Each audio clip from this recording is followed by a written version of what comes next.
We go to the United Kingdom, where Boris Johnson has been elected the new Conservative Party leader, and that means he's a step closer now to becoming the next UK Prime Minister, and this could happen this week, in fact. Johnson beat Jeremy Hunt by garnering just over 92,000 votes against Hunt's 46,000, and he's set to take over from Theresa May this Wednesday. For more on this situation, the reaction to UK's changing political landscape, we're now joined by our correspondent in London, Holly Hudson. Holly, thanks very much indeed for joining us. It's been a long time coming, but the result was always predicted. Yes, well, as expected, Boris Johnson is going to be the new UK Prime Minister, a sentence many behind me here at Westminster and across the country might not have actually thought would have been uttered a few years ago, let alone a few months ago. But he has beaten his Conservative leadership rival, Jeremy Hunt, the current Foreign Secretary, by around 50,000 votes. Jeremy Hunt got 46,000, Boris Johnson 92,000. So a convincing win, which he and his supporters are delighted with. They see this as a proper mandate for him to push through with his Brexit plans, get the team around him that he wants, see it as a fresh start, many are saying. And that was something that Boris Johnson was really trying to push in his speech following the announcement. He talked of a new spirit energising the Conservative Party. He talked of them rising like a slumbering giant, and said that they would deliver Brexit, unify the party and defeat Jeremy Corbyn, the opposition leader. However, those are all things easy to say in practice. Winning in the easy bit for Boris Johnson. The hard bit is very much yet to come. The hard bit is yet to come for sure.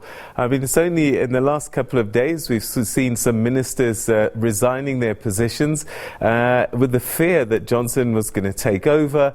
How does he bring the party together?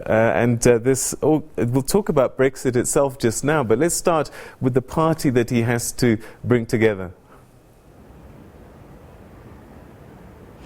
Yes, well, Britain has never been more polarised across the country, and particularly in Parliament, but also within the Conservative Party. Boris Johnson inherits not only a very slim majority from Theresa May, but also a bitterly divided party. You only have to look at the resignations that there have been already this week before Boris Johnson was even set to get the keys to number 10. 3 ministers resigned in protest, one of which broke ranks last week during a vote with which Parliament tried to stop Boris Johnson from pushing through no deal if he was to do that. Of course, his central pledge of this campaign has been that do or die, he will take the UK out of the EU if no deal is agreed before the deadline of the 31st of October. And it's this drive or determination potentially for no deal, his potential plans for that has horrified some MPs. They're scared by his red lines and they've sort of mobilised a revolt. There's already talk of defections further down the line, even a vote of no confidence if Boris Johnson was to try and push through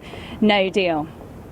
Is it, I suppose it's difficult, but is it, do you get a sense at all of how Britain as a whole is reacting to today's turnout?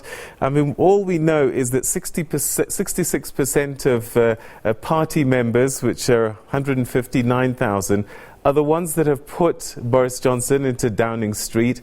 What about the rest of the country?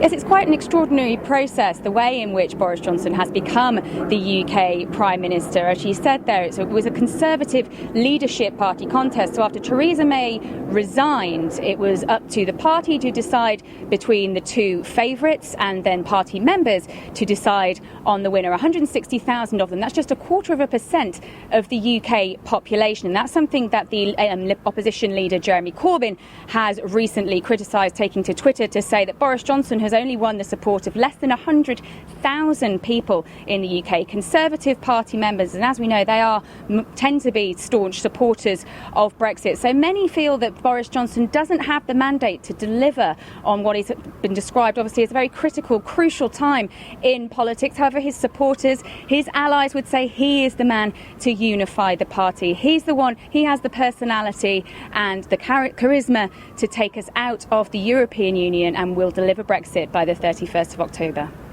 Well, he's got the blessing of people like Donald Trump. That should be interesting. I suppose they share some kind of relationship.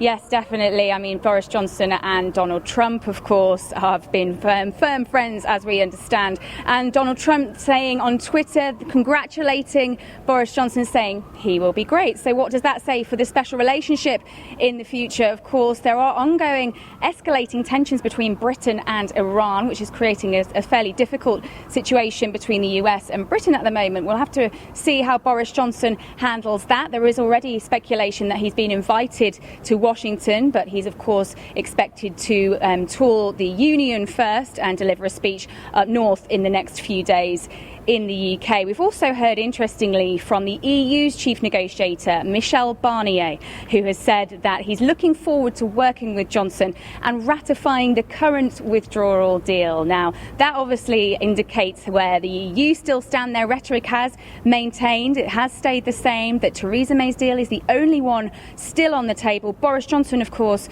sees that deal as dead. He wants to renegotiate a new deal with the EU. He thinks he'll be able to do that in the next 3 months, something Theresa May couldn't do in 3 years. So it's going to be a very difficult few months. The first 100 days of Boris Johnson's premiership are set to be critical.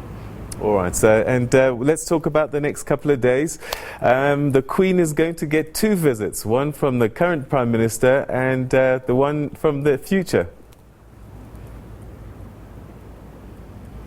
Yes, so Theresa May will give her last Prime Minister's questions tomorrow lunchtime, and we'll hear a speech from her.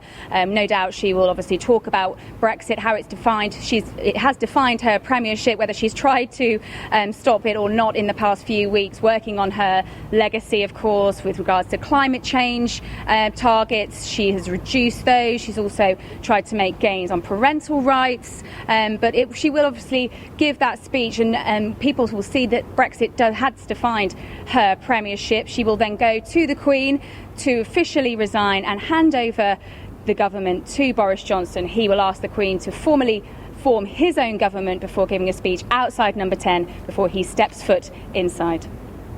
Holly Hudson, thanks very much indeed for that update. Thanks so much. That's our correspondent in London, Holly Hudson, giving us the news that everybody's now probably heard. Boris Johnson is going to be the next Prime Minister of the United Kingdom. He won 66% of the Conservative Party votes, and that makes him the party leader. Theresa May, the current Prime Minister, resigns, and as soon as Wednesday afternoon, Boris Johnson will be living at Number 10 Downing Street. We take a break.